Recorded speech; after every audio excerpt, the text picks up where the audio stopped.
Since mid-2020, first as vice chair and then as chairman of the Greater Cleveland Partnership, I've been incredibly fortunate to work with and learn from many of you and other very talented leaders across Cleveland. I have seen your passion and commitment to our region.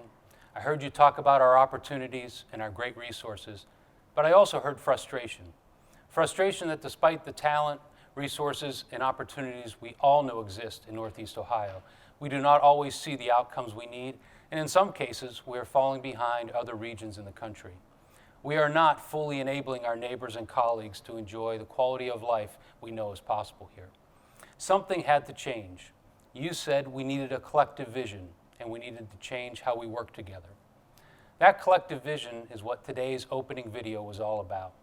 Over the last year, major initiatives and projects have been launched, and work continues to be done in setting a strong shared vision and strategy to restore our region as one of the great regions on the Great Lakes. But to get there, it takes all of us working together, operating with an all-in mindset, guided by our all-in values, being inspired, innovative, involved, inclusive, interconnected, and always acting with integrity and always working in unity for our community. This all-in commitment is starting to take hold across our community, and that momentum will get even stronger in this new year. We have seen the commitment and the excitement from our leaders across the region to be part of something bigger, so that together we can achieve more for our region's growth. And over the last few months, the Greater Cleveland Partnership, as the Chamber of Commerce, has refreshed its vision and priorities to accelerate growth and prosperity for our region. I want to thank the GCP team, but also our many critical partners and collaborators who are working with us and bringing their talents and resources to play important roles in execution. And that is the key to this all-in approach to our work. Everyone believing in and supporting a shared vision. Each of us understanding that sometimes, as an organization or as an individual, we will lead elements of the strategy. Other times we will support or collaborate. And there are even times where we may only cheer while others effectively advance different elements. Our focus must be on the outcomes, not on who gets the credit. This all-in approach is what will make the difference. The opportunity is in front of us, and we are embracing it. This approach is currently perhaps best exemplified by the Cleveland Innovation Project, an initiative launched to enhance our region's innovation success with a mission of strengthening technology-based economic growth and prosperity for all Greater Cleveland residents. The Cleveland Innovation Project is an alliance of the Cleveland Foundation, Fund for Our Economic Future, the Greater Cleveland Partnership, Jumpstart, and Team NEO. It's supported by a steering committee comprised of corporate and civic leaders and draws upon the expertise of more than 150 others in our community. As you'll hear, the initiative launched in the area of smart manufacturing, health innovation, and water technology, and supported by efforts to bolster talent, capital, digital equity, and innovation geography, are gaining significant resources and recognition and are starting to have a real impact for our region. Just as important, though, has been the progress made in restoring a civic system in which public, private, and philanthropic sectors are working closely together again for our community. To share more about this effort and its all-in approach, we are joined by 4 leaders that, along with GCP, have been working collaboratively over the past several years to lead and guide these initiatives towards Greater Cleveland becoming a leading Midwest region for technology-led growth and inclusion. It's my pleasure to introduce Ray Leach, Chief Executive Officer of Jumpstart, Bethia Burke, President of the Fund for Our Economic Future, Megan Wilson, Chief of Staff of the Cleveland Foundation, and Bill Kaler, Chief Executive Officer of Team NEO. Thank you all for joining me today, and thank you for all your work and your dedication to our region. So let's get this discussion started. We'll come to outcomes a little bit later in the discussion, but I wanted to talk about the way this team has been working together, the collaboration. When this effort started, Cleveland Innovation Project was kicked off, there might have been a skeptic or two out there that might have doubted the progress that could be made because of some of the difficulties in the past with, let's call it, the economic development ecosystem. But what's been the key to the success of this group? And I would like to hear your experiences and just share with our audience what you've learned throughout this whole process and the work that you've done. Bethia, can I start with you? Sure. I think the easy answer is that It all got better in like March of 2020 when I took over the fund. But really, I think I'm interested to hear what Ray and Bill think, given that they have been in the ecosystem for a while and there was a sort of a shift in the dynamic. I might talk for a second about why I think it matters, which is that when we're spending time talking about whether or not the ecosystem is functioning, that's time we're not spending thinking about equitable economic growth, or we're not spending thinking about how to bring the next company here, or we're sort of giving off a reputation, not just in Northeast Ohio, but more broadly about people not really knowing how to work with partners locally. And so I would just say that this feels like the squishy stuff. This is the ecosystem working, and I think it really matters to how we've been able to focus on the work and advancing better outcomes instead of talking about whether or not it's working. Yeah, good comments. Yeah, I think the real motivation and driver in the envisioning for the Cleveland Innovation Project was, can we build a shared and collective agenda? And it's one thing to have respect and appreciation for another economic development organization's efforts. That's been, I think, the case over my 17 years of being involved. That's one dimension. Another dimension is actually a shared agenda and a shared set of goals and objectives. And not just around the outcomes, but also around how we're going to do the work. So that I, as a leader in the entrepreneurial space, might have a greater understanding and appreciation of what's going on with larger businesses or with the agenda of the Fund for Economic Future, the Cleveland Foundation. So if I understand that, that insight can inform what I do or how I think about advancing entrepreneurs in our community. Yeah, great. Anything to add? If I can add to that, willing partners. Everybody has come to the table with the kinds of philosophies that Ray described. And I think engagement, as much as we, as the five of us have engaged, there's an extended group of partners who have taken ownership for the different pieces that they should own based on the expertise they have. And I don't think we should underestimate the strength and the power of the business leadership that has been at the table with us. In order for this to continue, we need that kind of engagement, maybe in different ways. And we're seeing it grow in different ways. And I would just encourage more of that as we go forward. Yeah. And I would just add, I think part of the secret sauce for CIP is the collaborative nature that it's centered around. And I think meeting weekly has been a great opportunity to build trust with each organization, and also created a space to bring other opportunities to the table when it makes sense, and just really hash out some of the details of the projects and the progress. And so I think it's been a great way to connect with each organization on a very regular basis. If I could build on that, trust. A lot of time it's that term is used and referenced, and it's important. But I think what's happening here, and I would encourage us all to think about, is trust is founded on a common understanding of what each organization, and you can extend that to the broader group of economic development organizations, what each organization is trying to do, how they're trying to, what expertise they're trying to bring to the table, and honoring that expertise and finding ways to help all those other organizations be successful.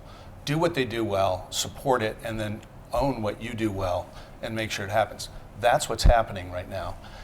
We're learning how to do it. We're learning how to do it well, and I think that's a really important thing that's happening. Yeah, great. Thanks, Bill. How do you see that extending beyond the Cleveland Innovation Project eventually? It would be great to get the outcomes that the Cleveland Innovation Project are eventually going to provide for the community, but you'd like to see that spirit of collaboration extend into everything we do across the community. Yeah, not to reference another community, but certainly there is a sense that there's theoretically a Columbus way of doing things. Has been a theme that has been known in economic development across Ohio and across the Midwest. And I think what the Cleveland Innovation Project is really about is building shared and common agendas that have large, ambitious goals and objectives that require collective action and strategy. And I think the Cleveland Innovation Project is the first manifestation of this. Now, there was some of this already going on. It's not like this is the first time this level of or type of collaboration has happened, but I think this is a great example of, I think, how we're going to transform the way we work as a community in every dimension, that it's really the power of the collective. And I think it's the power of the collective, Ray, and to me it's the shared baseline that we're coming from, the shared baseline of trying to advance equitable economic growth. Absolutely. And that's a different place than I think individual and collective institutions were maybe 20 years ago. And that shared baseline then, to your question, Eric, feeds into CIP, but also then into when we think about how we approach a broader effort like the Build Back Better application that a lot of folks are working together on, that is founded on the principle that we're driving equitable economic growth, or any of the other endeavors that we work on together, that core agreement matters in addition to the willingness to work together. I'll build on the point on Build Back Better, because I think it's a real example of how this philosophy can generate some tangible impact. We have 8 projects. Of those 8 projects, maybe 2 or 3 of them are kind of owned or led by a Greater Cleveland-oriented organization. The other 5 or so are led by other organizations outside of Greater Cleveland, but we have a shared interest, and we're working together with people throughout Northeast Ohio, Akron, Canton, Youngstown, Cleveland, towards 8 projects that will benefit the entire region, but many people throughout different parts of the region are involved. Mm-hmm. That never would have happened 2 years ago. And we were the only community in Ohio who won that grant, I think because of the regional nature of it and the compelling nature of the plan we've put forth. Knock wood, we'll succeed in going to the next round, but I think it's a real tangible example of success. Yeah, great example. You've probably heard the phrase all in a couple of times. Mm-hmm. Of course, we talk about an all-in spirit and all-in mindset. What does that mean to each of you and your organizations as we talk about economic development across the region? Sure. I'm happy Sure, to go first, but I think for the Cleveland Foundation, what it means to be all in, especially in relation to CIP, is not just to support through a grant, but really be at the table and be with the leadership and use our networks and our boards and our connections and the corporate and philanthropic community to really advance whatever initiatives we can in whatever way that we can. So it's really being on board across all of our program areas and across all of our work to make sure that we're supporting the work of CIP and our partners. And to me, I think all in means that the nucleus or the core of the founders, maybe of the Cleveland Innovation Project, are open to a dramatic expansion and connectedness to our entire community. And one of the things that's been exciting to see is that there's organizations who maybe weren't part of the founding 5 who are incredibly important and increasingly leaders in very significant and ambitious areas. So this, it's not just this small group, it's really all of us. And I think as part of that, I agree with you, Ray, and then as part of that willingness to be expansive, I think 2 things are important from the fund's perspective. One is that comes from this baseline of understanding and approach that allows us to be constructively critical. That is part of what gets built, and we can push on change, because I think we're not satisfied with where we are as a city and as a region, and that's important. And then the other is that comes also with, it's an all in, not an all about us, right? And so that notion that it's about the outcomes of the work, that we're finding our own individual path towards, as Bill said, like what does your organization do? What is it good at? What is it adding? And leading and following in the right balance.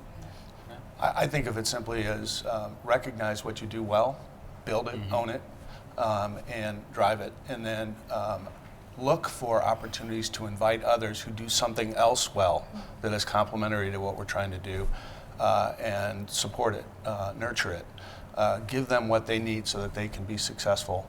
And I think when we do that, Ray sort of touched on it, we can aspire to much bigger outcomes. Yeah, that's great. Great examples to build from. So let's talk about outcomes and bring it back to Cleveland Innovation Project. What is the most significant outcome that you're most excited about? And importantly, how will that be seen by the community? How will people out there know that the Cleveland Innovation Project delivered this outcome and the benefit? Who wants to start, right? So, we all have particular areas, or our organizations have particular areas of focus that we're perhaps providing a leadership role in, but working, of course, with a collective. And in Jumpstart's case, it's very much around innovation capital. So we are very, very focused on working with institutions, corporations, of course, venture firms, to try to aggregate at least $4 billion. At least the original vision was $4 billion in capital by the end of the decade. Now, given the year that we just had, that number could increase maybe twofold by the end of the decade, given COVID has accelerated the innovation economy across the country and in Cleveland dramatically. So it's one thing for Jumpstart to be an effective and successful investor. It's another for Jumpstart and our partners in the Cleveland Innovation Project to be a catalyst to aggregate and help to deploy or motivate and cheerlead to deploy tens of billions of dollars of capital in our economy over the next 8 years. So that's an example of, and we're measuring that capital every single day. So as an example, in calendar year 2021, we doubled our original expectation of total capital. The final numbers are coming in given the date that we're here, but it looks like in Northeast Ohio in 2021, there was about $800 million of venture capital invested in startups in our region, which is very exciting, and that's a great start to the decade. Part of your question, Eric, was how will the community know that it was CIP? I don't know that they will. So when this comes to, when all of this work that Ray is talking about comes to pass, it takes more than just us to make it happen. And if we are focused on other people knowing that CIP was involved, it can degrade the willingness of others to join and build in the effort. So you might not. But that I do think, as Ray said, that there are real tangible practical outcomes. There are others, a couple others that I'm excited about. One is the energy and attention that the water strategy has gotten through the Cleveland Innovation Project, I think has enabled the Cleveland Water Alliance and others to build its strategy in a different way to win funding from federal sources that will ultimately, ideally, build companies in the water economy. So that's a big deal. And then the other is there in the talent work that is connected to CIP, that there is attention to the whole stream of talent. So a lot of times in workforce we either talk about higher ed, or we talk about high school, or we talk about workforce, and that the attention through CIP has been about every part of the system that we touch, and then how do we help better connect individuals to work through that. And so I think those outcomes will be real and tangible. It'll just take a while because it takes somebody a while to get through high school, higher ed, or skills training. And I would just build on what Bethia shared, because I think for us, especially having a more connected talent pipeline to the job opportunities and connecting it with the corporate community is of utmost importance in making sure that residents in Cleveland have access to those jobs no matter what the level is, because I think racial equity and diversity, that is a core piece of the CIP work, and so making sure that all of our residents in Greater Cleveland have an opportunity to have a high quality job, and that's part of the talent strategy. I think about it, Eric, in the context of rebuilding or enhancing our brand as a region around manufacturing excellence. The core asset we have is our manufacturing capabilities, our supply chains. The nature of manufacturing is changing. It needs to change up and down the size spectrum, and encouraging new investment for new kinds of new technology products and services that then are applied across a different kind of manufacturing milieu. We are in such a strong position right now because of the way the markets have evolved through the pandemic.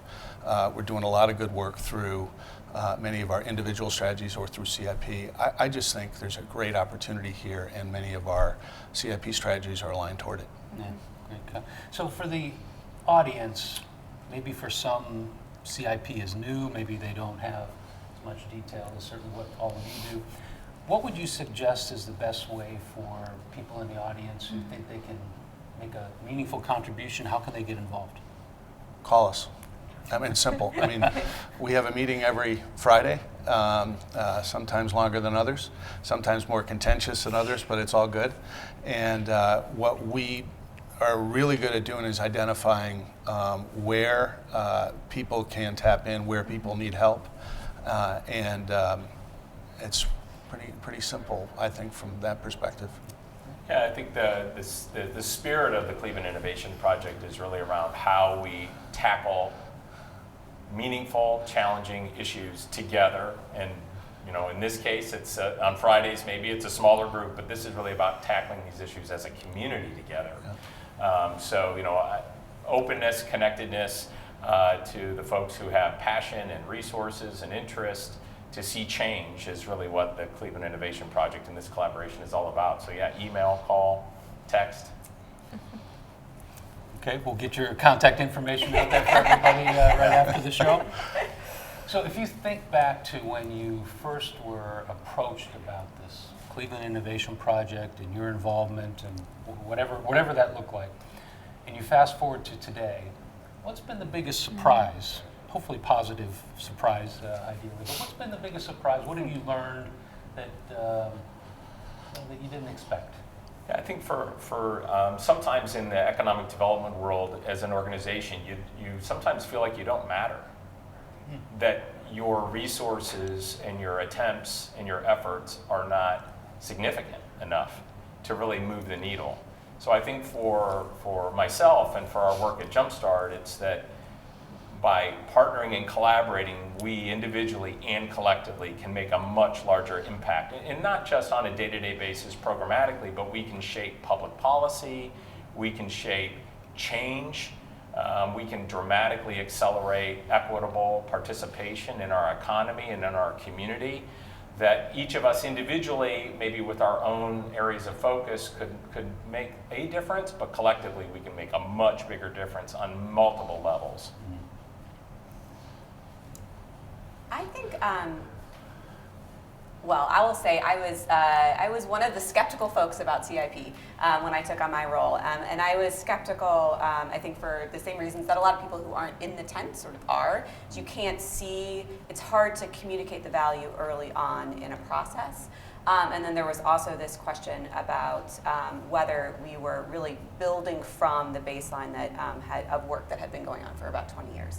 And so I think that the surprise to me has been the degree to which the leaders involved, which is expansive beyond the CEOs that you see, the leaders involved have been willing to wrestle with, push on, challenge the approaches to work, and try to really acknowledge that to get to different outcomes, you have to work differently, and that requires really digging in and being, again, constructively critical. Yeah, great. Well, unfortunately, we're going to have to leave the discussion there. This has been fascinating for me, and thank you all. Thank you all for your involvement in the CIP and everything you do in the community, and thank you all for being all in.